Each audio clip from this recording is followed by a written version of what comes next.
Leo's boots touched the scorched sand of Dracora with a soft crunch, but the sound was immediately lost in the mechanical whine of transport thrusters fading behind him. Heat shimmered across the horizon, distorting the jagged silhouette of the Brakthul barracks, an angular fortress carved into a mountainside of rust-colored rock. Massive slabs of obsidian-like metal jutted from its frame, and narrow slits marked the artillery nests hidden within. The air tasted like iron and ash.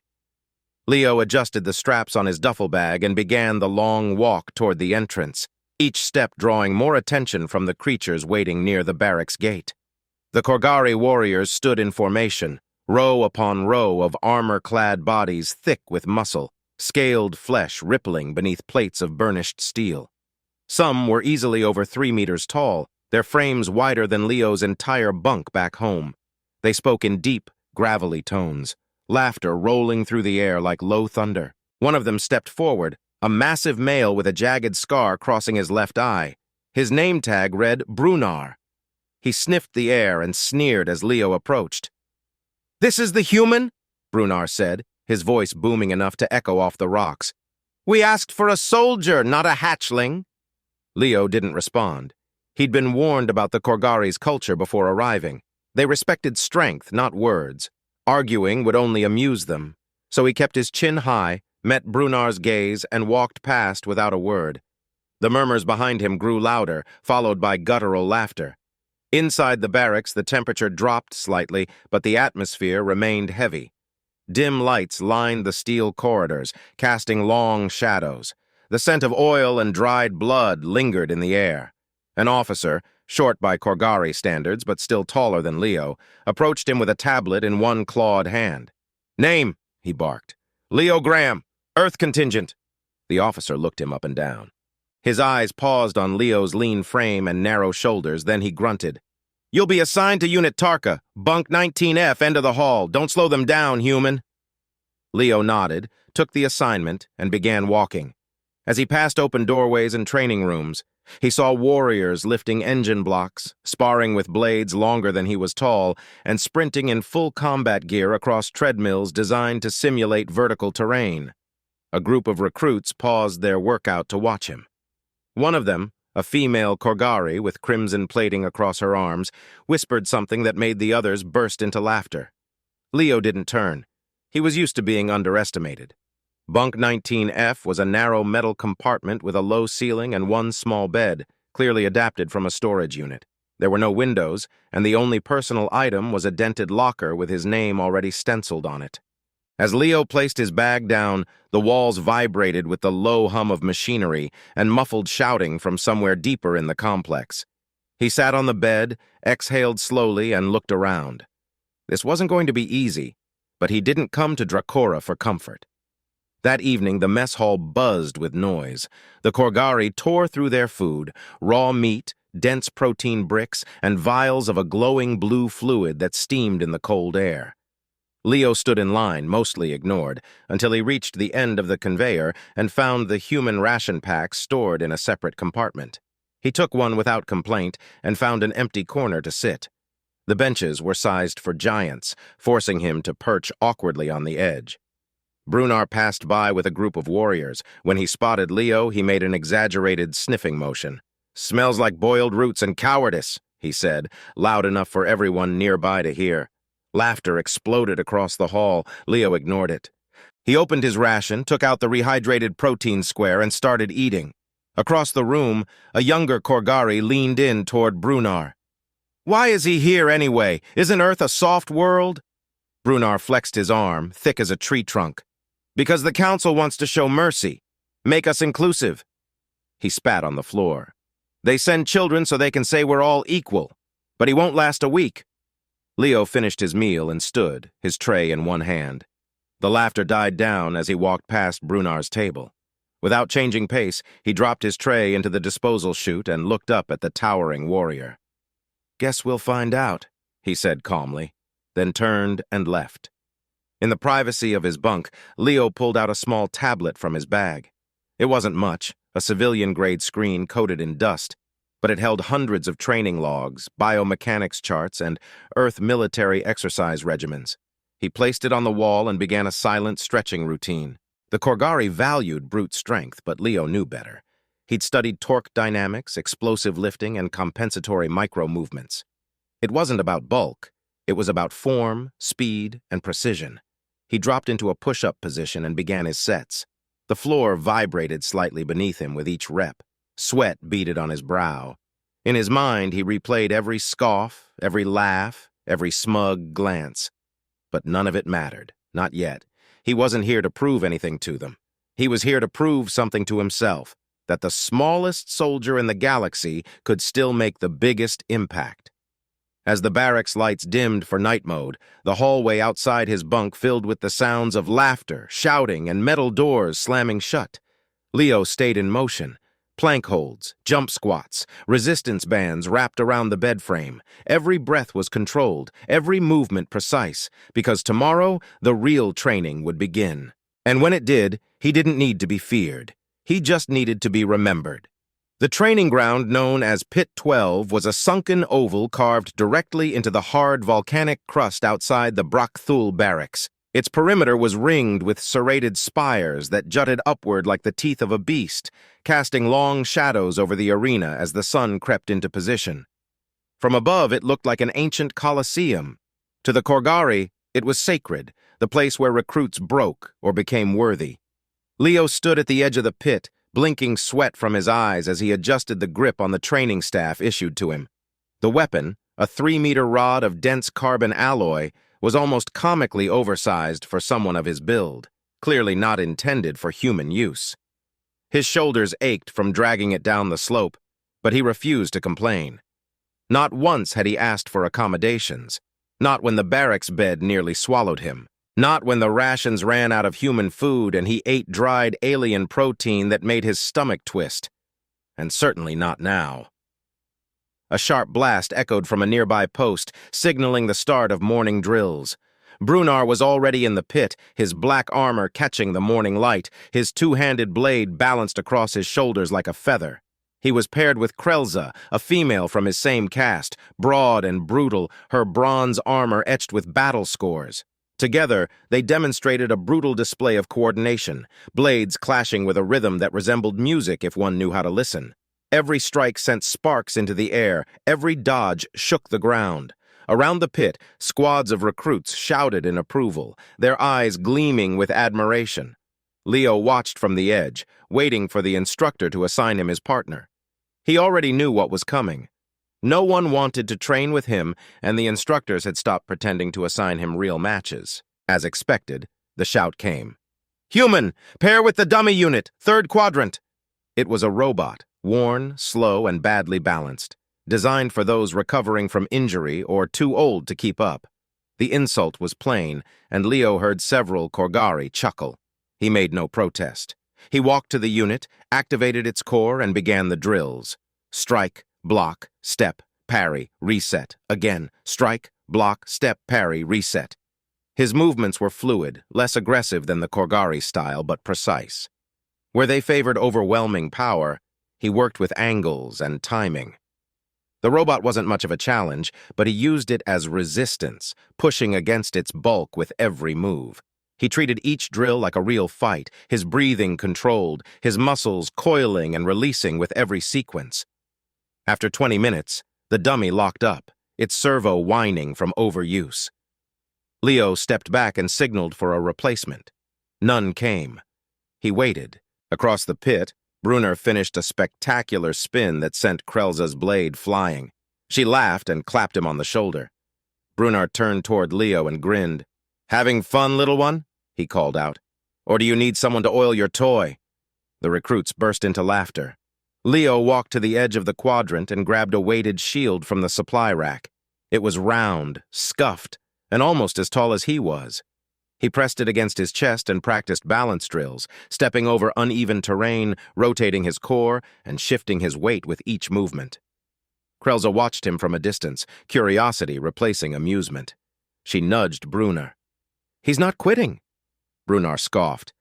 "He can sweat all he wants, still won't lift a single grav bar when the time comes." As the session ended, the instructor called for cool-down exercises. Most recruits fell into a lazy rhythm, chatting or boasting about the morning's combat. Leo, however, took 2 resistance bands from his duffel, looped them around the pillar at the edge of the pit, and began a series of pull-downs. He kept his form strict, his muscles twitching with fatigue, but he didn't slow down. That night, the mess hall was quieter than usual. The day's training had been grueling. Even the Korgari were slower, their bodies requiring more fuel after the prolonged combat. Leo took his place in the corner again, but this time something shifted. Krelza passed his table, plate in hand, and paused. "You use those earth bands every night," she said, not quite a question. Leo looked up. "They teach precision, controlled fatigue." She studied him for a moment, then continued walking without comment. Brunar appeared moments later, clapping Krelza on the back. "Worried the human will outlift us?" he joked. Krelza rolled her eyes. "He won't, but he learns fast." Brunar's eyes narrowed as he glanced toward Leo. "Learning is nothing. This isn't a school." "It's war." Leo finished his meal and left before the others. He returned to his bunk where the dim corridor lights flickered, casting his shadow across the walls as he entered. He peeled off his sweat-soaked shirt, revealing bruises across his ribs and arms from the weighted shield work. His fingers trembled slightly as he reached for the tablet. He reviewed his lifting logs, comparing performance metrics. His grip strength had improved. Core rotation speed was up. Vertical thrust still needed work. He closed the report and opened a combat video from Earth archives, one showcasing small unit tactics used by guerrilla fighters on uneven terrain. He slowed the playback and mimicked the footwork barefoot on the steel floor. Hours passed. The lights dimmed further as night mode activated. From the corridor, a voice shouted orders for lights out. Leo ignored it. His heartbeat echoed in his ears. His muscles burned. His mind replayed Brunar's voice full of scorn, the laughter, the silence that followed every drill, the weight of being doubted before even being tested. He bent his knees, braced himself, and lifted the edge of his bed frame with both hands. Not for any reason other than to prove to himself he could. The frame groaned, his arms shook, the back of his neck burned from strain, but it rose. 2 inches, then 3. He held it for 5 seconds, then let it down gently. A slow breath, a quiet smile. He was getting stronger. The alarm klaxon shrieked through the Brakthul barracks before sunrise, an angry wail that rattled every bunk and sent boots slamming against the cold floors. Leo was already up when it began. He'd been kneeling in front of the sink, rinsing blood from the inside of his lip after a late-night slip with the weighted staff. He stood, wiped his mouth with the back of his hand, and stepped into his gear with practiced efficiency. The hallway outside his bunk pulsed red with the emergency drill lights. Footfalls thundered from every direction as Korgari recruits scrambled to assemble in formation. At the staging ground, Sergeant Thrall stood beside a wide tactical holomap with a scowl pressed deep into his scarred face. He jabbed a clawed finger at the projection as the recruits formed ranks. His voice came hard and loud, no room for confusion. "Simulated ambush scenario. Recon Outpost Delta has gone dark. Your unit is to drop in via low-altitude deployment and neutralize threats. Retrieval and defense of supply crate Zeta 12 is priority 1. Squad leaders, weapons check. You leave in 5.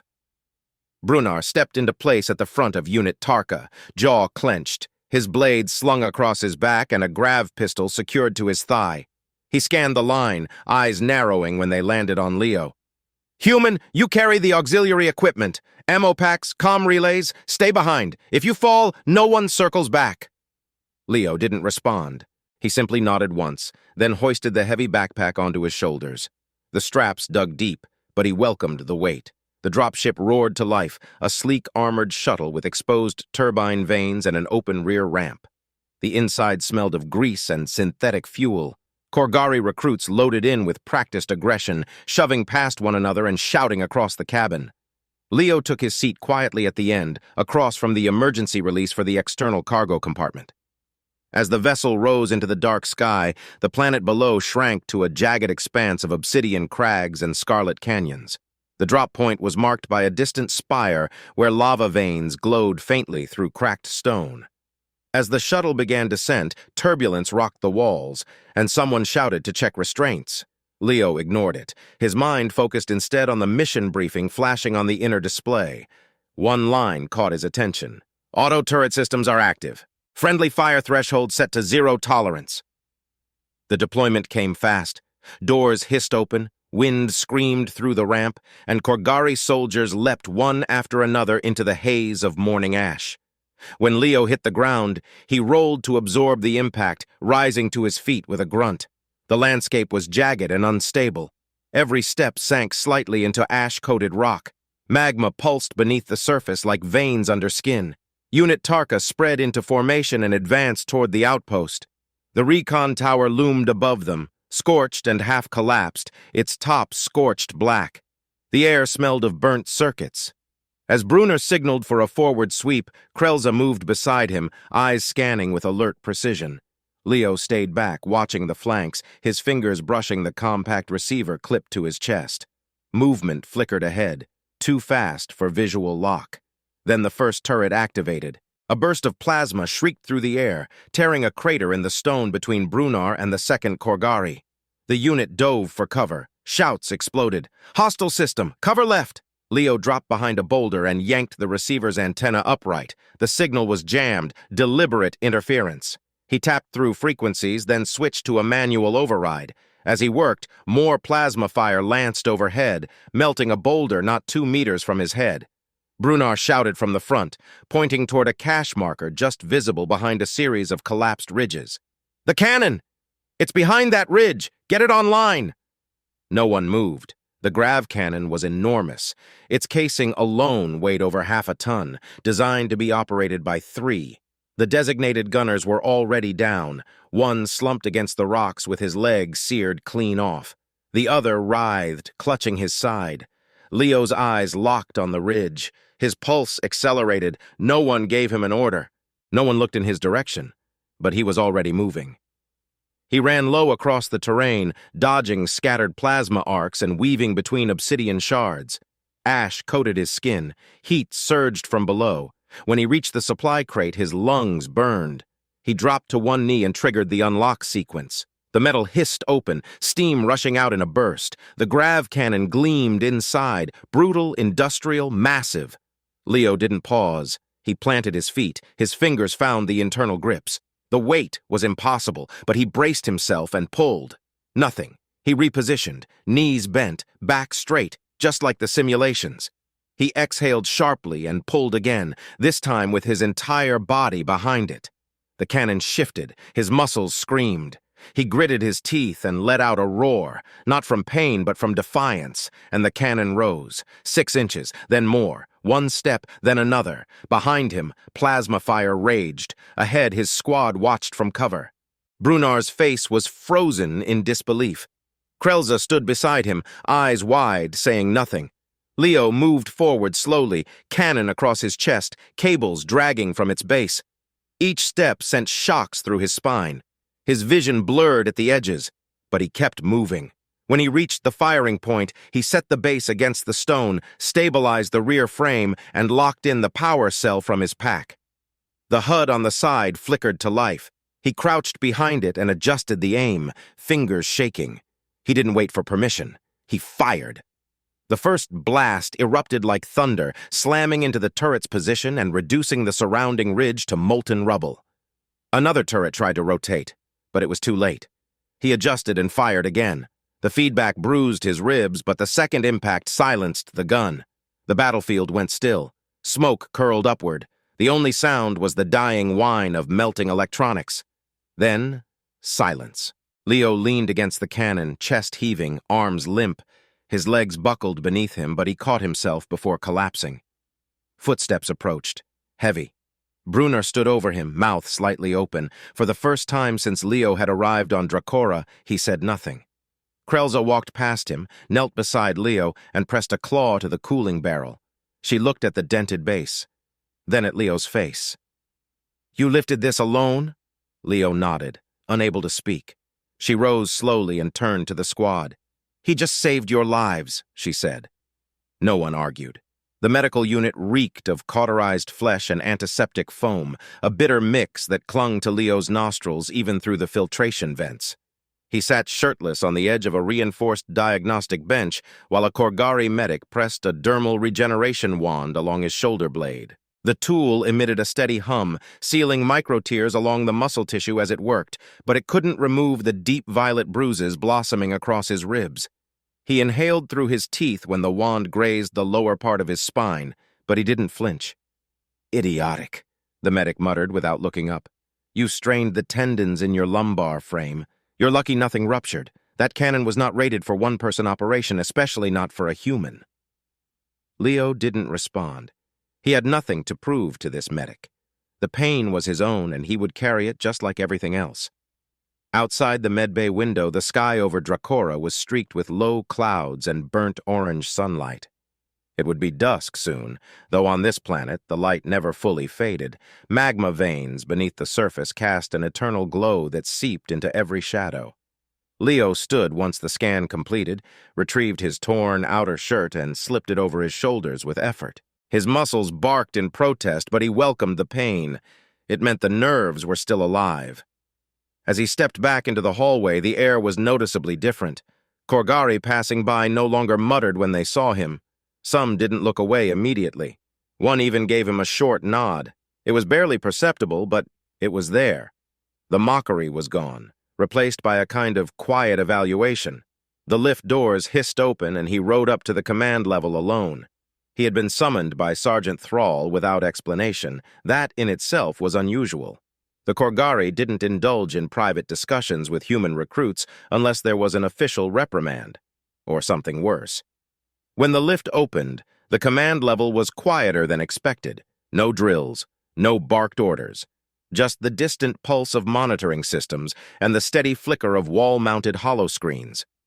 Leo stepped through the entry hatch of the command office and stood at attention. Sergeant Thrall looked up from his console, tapped a few keys to close a projection, and gestured. "Sit, human!" Leo obeyed, his back straight, even in the chair built for a warrior twice his size. "You lifted a Class 2 Grav-Cannon alone," Thrall said without preamble. "Do you have any idea what that means?" Leo kept his voice level. "I did what needed to be done." Thrall studied him for a long moment. His eyes were dark, unreadable. "That cannon has a magnetic core threshold of 660 kilos. Even Korgari specialists rotate in teams for mobility. You operated it solo, without calibration. You fired 3 shots and hit every mark." Leo didn't speak. He suspected this wasn't praise. Thrall leaned forward slightly. "You've disrupted the unit structure. Brunar's status has been challenged by your actions. Not officially, but no one in Tarka Squad speaks of him with the same weight anymore." Leo's mouth tightened. "I didn't intend to challenge him." "No," Thrall said, "but you did." He stood, crossed the room, and retrieved a heavy data cube from a shelf. He placed it in front of Leo. "This is a full record of yesterday's operation, including tactical playback, heat maps, and your vitals during the cannon lift." Leo stared at the cube but didn't touch it. "The officers at Command Central have requested to analyze your performance metrics. Some are calling it mechanical aid. Others think it's chemically enhanced output. I disagreed." Leo looked up, meeting Thrall's eyes. "Because I've seen what stubborn rage looks like," the sergeant continued. "I've seen it on Korgari faces before the final charge of a doomed battle. You weren't aided by machines or drugs. You were running on something uglier, something more human." Leo's fingers flexed against the side of the chair. Thrall's tone shifted. "I'm reassigning you." Leo's pulse quickened. "Not out of punishment," the sergeant clarified. "I'm placing you with Tactical Response Unit VESH, Special Operations. They train beyond the barracks, isolated. Advanced drills, dangerous simulations, no ranks, no formal caste structure." Leo swallowed. "When?" Thrall raised his hand and gestured toward the side door. "Now! Your gear's already been transferred. You'll be escorted to the transit drop. Your new commander expects you before nightfall." Leo stood. "Understood." As he exited the office, he spotted Krelza waiting near the lift, her arms folded across her chest. Her expression was unreadable. "You're leaving?" she asked. Leo nodded. "Sergeant's orders." She walked with him in silence to the lift bay. Her presence was no longer hostile. It carried the gravity of a soldier who had accepted another as equal. "You did something none of us could," she said at last. "And you didn't gloat." That's rare. Leo met her gaze. I wasn't trying to impress anyone. She smirked. That's exactly why it worked. Before the lift doors closed, she handed him a small box wrapped in matte black cloth. You'll need this. He took it without asking. When the doors sealed, he looked down and opened it. Inside was a custom grip reinforcement brace, engineered for high-recoil weaponry, compact, Earth-compatible. Her name was etched on the side. The transport shuttle waiting outside the barracks was smaller than the ones used for mass deployments, sleek, silent, with a cabin that smelled of carbon and ozone. No pilot was visible. The vessel was AI-driven, and its route was locked for a direct descent into the southern spines of Dracora, a no-fly zone for most craft. The journey was quiet. Leo stared out the reinforced window as the landscape shifted from scorched flatlands to sharp stone ridges that rose like black knives from the crust. Deep between those formations, the Vesh training compound waited, hidden in shadow, unreachable by foot. As the shuttle began its descent, he took a breath and exhaled slowly. He had crossed a threshold, one that couldn't be undone. He had lifted something no one believed he could, silenced voices that once laughed at him, and now he was being sent where even Korgari feared to train. There was no going back, and he didn't want to. The shuttle pierced through the last of the thermal clouds, descending into a valley so narrow it barely allowed for lateral tilt. Leo stood behind the cockpit divider, watching as jagged basalt cliffs closed in on either side. The terrain below shimmered with ambient radiation.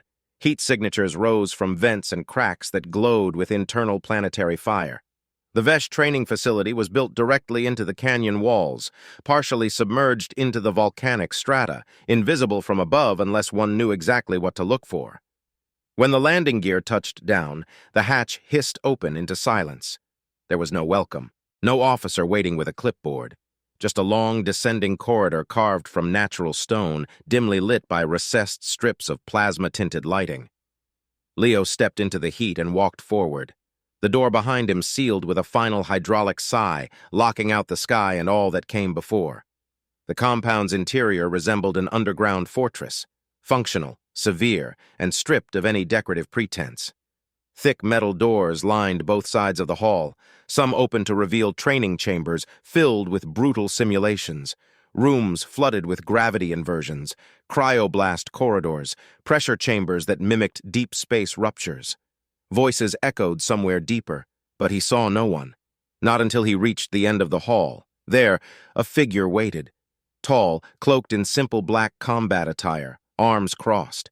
Her face bore pale scars across both cheeks, symmetrical and deliberate, etched in patterns that resembled rank insignia, but not of any military Leo recognized.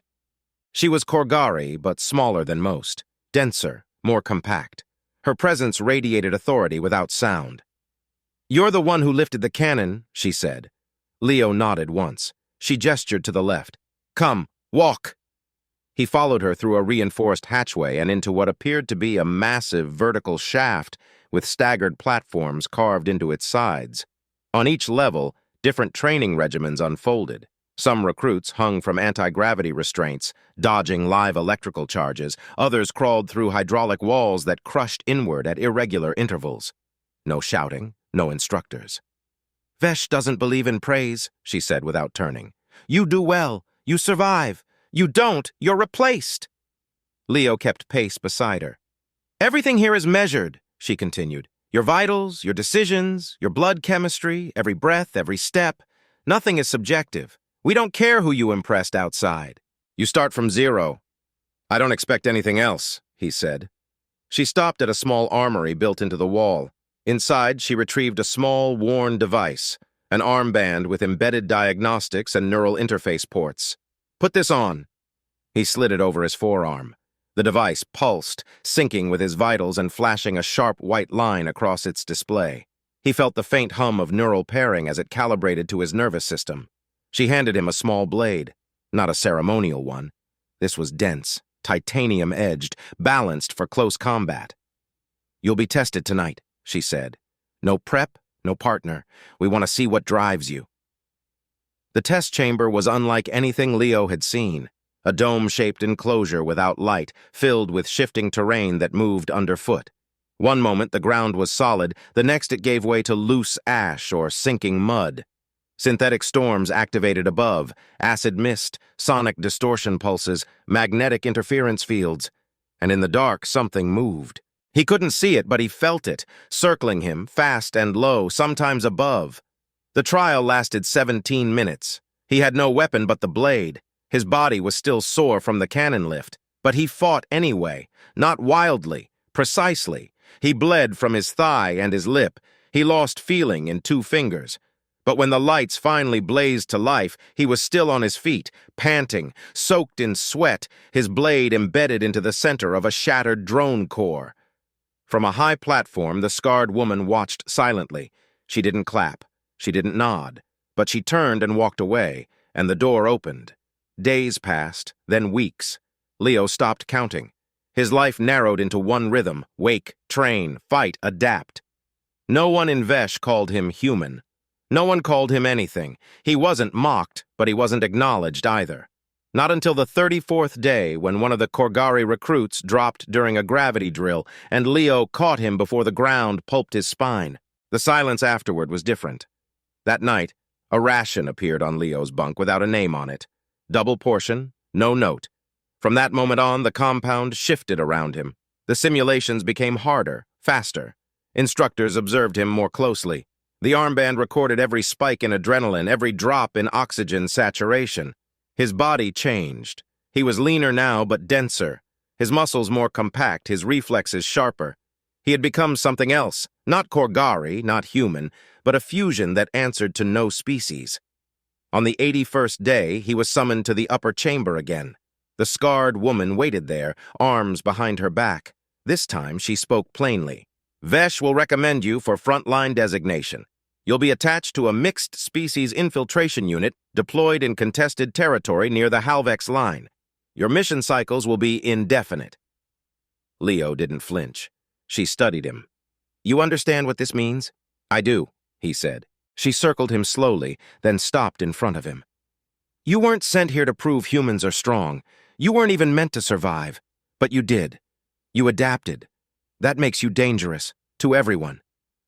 Leo met her gaze. I'm not here to fit a category. No, she said. You're not. She handed him a new band, dark silver engraved with a sigil that wasn't Earth or Korgari, a symbol of something new, something earned. You're Vesh now. No more explanations, no more apologies. He boarded the stealth carrier an hour before sunrise. The ship was silent, crewed by veterans who nodded once and said nothing more. He stowed his gear beside a reinforced pod that bore his new designation.